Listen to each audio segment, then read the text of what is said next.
Alright guys, TacticalRab back again today. Hope you're doing well and enjoying your day so far, and it's finally official. Some of the big teams are locking in their rosters and FaZe are no exception. FaZe Drazah officially confirmed today. A remarkable turn of events, it's got to be said. The last season or so, one of the big storylines in this league has been Thieves versus FaZe, and it's mainly been Drazah versus FaZe, and pretty much all the players on that roster. There's been so many tweets and drama between these guys over the last several months, but they are putting it behind them, it seems, as they reckon Drazah is the man to take FaZe forward, and even further forward than they were over the last couple of seasons. Is this the right move? Very much enjoyed to hear your thoughts in the comments below. Hit the like button if you enjoy. Subscribe if you're new as always. Firstly, a couple of quick updates on this whole CDL Overwatch League thing, what the future might be. Thought there were some interesting words, to say the very least, here from Jacob L, referring to this as effectively an exec vanity project from Activision to try and make this happen. Totally don't disagree with the assessments here, and I mean, as he says, there were hundreds of people such as SniperBob69 in the Twitch chat saying this was a mistake 5 years ago, and here we are today. Now, even if the CDL does continue to exist for another 5-10 years, I imagine it's going to be in a very different format to what we currently are experiencing, with Microsoft coming in and some of the other concerns the league has. Even Puckett goes on to say that I think the next step for him is, in addition to on-camera stuff, and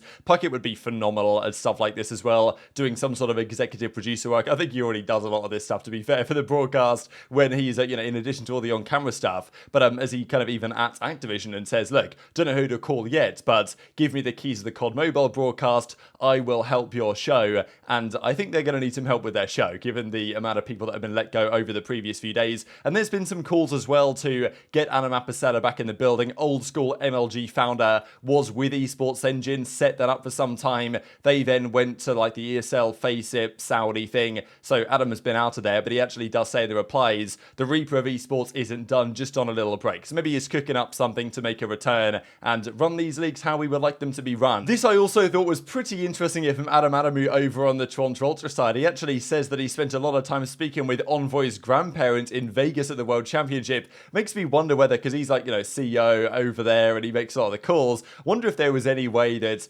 Hixie's spot on that roster was kind of already done. If they'd have won champs, I imagine that surely they would have stayed, or like Scrappy would have said, look, you're not dropping Hixie after we won champs with him.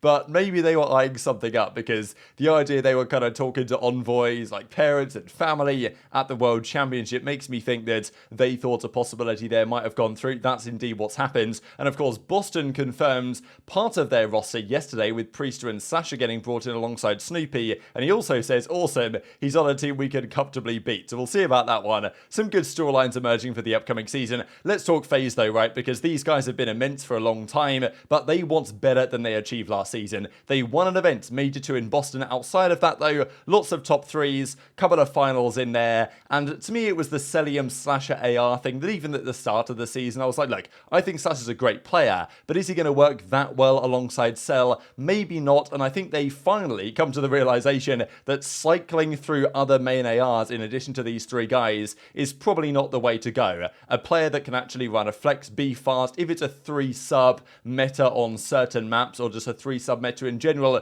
you want to be able to accommodate that. Maybe you don't want Simp having to do as much dirty work as he previously did. So Cellium has been, I mean, look at these numbers, it's absolutely absurd. He probably doesn't get talked about as much as he deserves to be honest, Cell. And what's funny about the Tiny Terrors plus Cellium is that they're dominant online, but they also get a LAN buff. Like, look at these search and destroy numbers on LAN, a 1.31 on LAN this season, and their LAN numbers FaZe were immense last year. Part of that, I think, was the Slasher effect. He creates a good search and destroy culture. But all of those guys, Cell, Simp, and aBeZy, all had like 1.2s in search. And Drazah also had a 1.2 in search. So if there's a team that theoretically is the best search team, because losing Slasher, you lose search and destroy. He's known for his great search. They went on that crazy win streak on Los Angeles Guerrillas in the Vanguard season with Slasher. That's not just a coincidence that he goes on the crazy win streak with LA Guerrillas one year, goes on, well, breaks the record for the win streak in search and destroy with FaZe this past year. If you want to ensure you don't lose too much there, you bring in one of the, if not the best S&D player in the league, at least he was for a time this season, and that's the main man Drazah,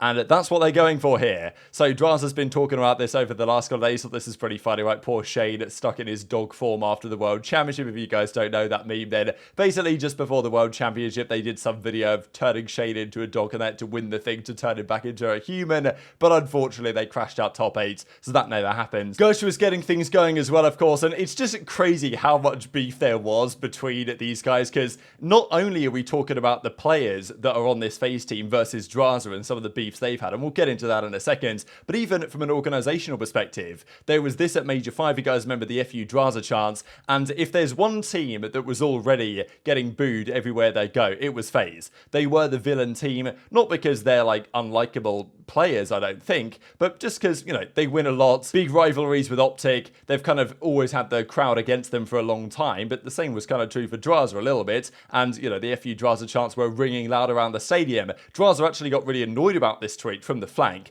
mainly because he was like, look, you're only doing it because you're FaZe and I'm on Thieves. If it was, you know, if it was a FaZe player getting booed, you wouldn't be tweeting this because the flank is affiliated with FaZe. So that was the drama, and then we fast forward to the present day, and he turns up on FaZe. This is one example tweet from the World Championship last year, when Simp congratulated Kenny, Octane, and Envoy for winning the World Championship, but of course, not Drazah at the time. And then, of course, Zoom was going to do the announcement, revealing it on stream, as he did today. He actually brought this even up on stream. So here we go with the announcement. I mean, look, I won't share it. It was a great video that Gersh and co put together, but just wanted to share some key screenshots here. Firstly, we get the FaZe_beans announcement on MP4 in the top left, so that was quite nicely done as a little Easter egg there, knowing that when it was brought up on stream, it would appear as follows. And for all those of you that said it was Crowder in the chair, congratulations, because you guys might remember I did a video a few days ago of like, was Drazah at the FaZe facility, which he clearly was, because they recorded this announcement on that date and Drazah was in the video.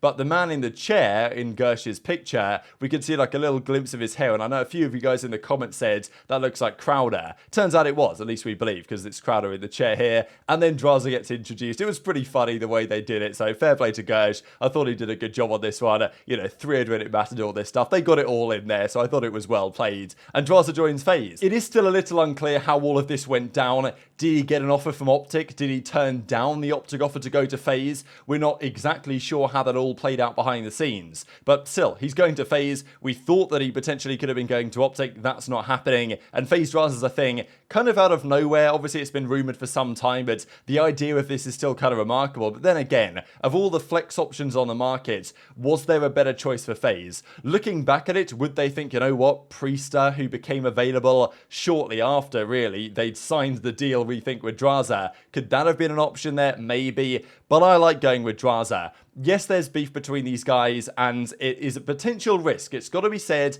down the line, if things don't work out with this FaZe team, internally, things might come to a head again. It's definitely not out of the question that this just resolves itself and there's no risk involved. And I believe we even saw that when Crowder said on stream a couple of weeks ago now, he said to Merc, he was like, look, here's the fourth, probably messaging Drazah in the chat or whatever, and was like, look, it's a good risk. It's a big risk in parts, but it's a good risk to take. And I certainly think this is the case. Drazah's been, I think, an underrated player over the last couple of years. Very much versatile. Champion at this point as well, let's not forget. Great search and destroy, and probably plays the ideal role for these guys, and is an absolute grinder, right? This guy puts in the time like very few other players in the league. So I think in terms of scalps to get, in the same way that I think OpTic could have benefited a fair bit from Drazah, it makes sense for FaZe. And also from like a storylines perspective, it kind of just adds up, right? Drazah has kind of been crafting this villain persona, whether you think it's fully accurate or not, whether you think he's soft or whatever, right after, you know, the flank tweet. And we actually looked at it a few minutes ago, right, the whole FU Drazah chance and him reacting in certain ways, whether you think he's soft or not, he has been trying to, you know, do this villain thing. And if he just joined OpTic, it wouldn't really make much sense. Joining FaZe makes a lot of sense, but there is some risk to be accommodated here, especially when these guys had all sorts of drama the last couple of years. This I thought was great here, right, you know, FaZe up Drazah, FU Drazah, all this stuff. So well done to FaZe and their marketing team putting this together, because everyone knew this was happening, but they announced it in a way that, you know, they didn't do like a 20-minute announcement video for no reason. It was short, it was to the point, and they introduced Drazah in a solid way. We've got to mention a couple of the dramas though, because he was only back in February, right? We're talking less than 6 months ago, where Slasher, who's no longer there, but also Cellium, who very rarely tweets, was basically implying here that Drazah was on Addy or whatever. That was the drama at the time. Simp then replied, and then this is the classic one right after the World Championship last year, where they were basically making fun of his misses in Keeks, and then aBeZy was in the replies, and it was all going on. But today, aBeZy's tweeting this outright, FaZe up and all this. So they seem to have either made up or worked it out, or whatever the case is. We'll probably get more information on this over the coming days. Do you guys think there's any risk there? Because, I mean, we said it's not exactly the same situation, but going into this past season, on the OpTic roster, that raised a lot of question marks to me, because it was quite clear that during the off-season, that OpTic team had broken down. We're talking Scump, Shotzzy, Dashy, Illy. That team was in disrepute, right? I mean, they'd dropped half of their team, but then they decided to run it back. And the big talking point going into the new season was, is that going to hold up? Is there going to be like one bad result that really just blows it up full time? And that's what we saw, right? There were still clearly cracks under the surface there with an OpTic team, and then one bad result, and then it all goes haywire at the start of this past season in December, where Scump, ends up retiring, and they want to get pred, and they can't, they get hook, and it all happens in that brief period. Dashy was dropped, all this drama emerges. So could the same fate occur to FaZe potentially if there is still some potential friction there under the surface? Because this wasn't just one of those beefs and rivalries that's just on the surface level and it's just for good banter. Like, there clearly was some animosity held between these guys, and we saw it over the last couple of seasons.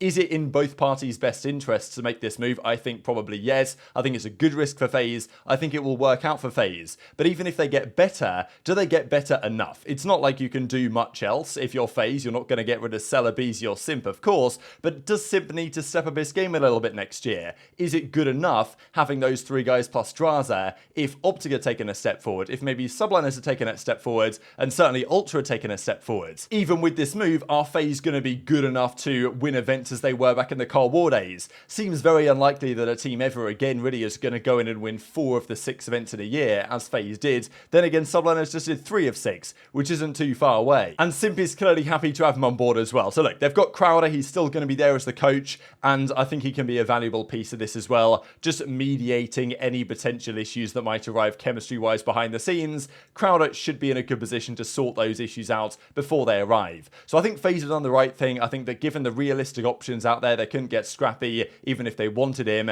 Drazah was the man to get, and I think they've executed on that. Whether it's good enough with all the other teams changing, I think there are still some questions here, like will Simp get back to that real superstar level form that we expect, or will it still be kind of intermittent? That might really determine whether FaZe will be a consistent winning team, or whether they'll just be winning like 1 or 2 events maybe, and then contending the rest of the time, because they're going to be up there. They always are. They're FaZe. They're going to go for, again, for what, the 5th year it'll be in a row, #1 in the season standings. But for the last several years in a row now, someone's been interchanged. Ever since, well, Arcety's got dropped at the end of Vanguard, it's been Arcety's, it's been Slasher, he's out of there, and now it's Drazah. Does he get more than one season with those 3 guys? We will see. Very much enjoyed your thoughts in the comment section below. If you guys want something else to watch, I'll just push you over to the Breaking Point channel, where we released a beautiful documentary on Octane's career just a couple of days ago now. So if you guys want to check that out, then feel free to do exactly that. But very much enjoyed your thoughts down below. Hit the like button if you enjoyed. Subscribe if you're new. Take care, and I'll see you next time.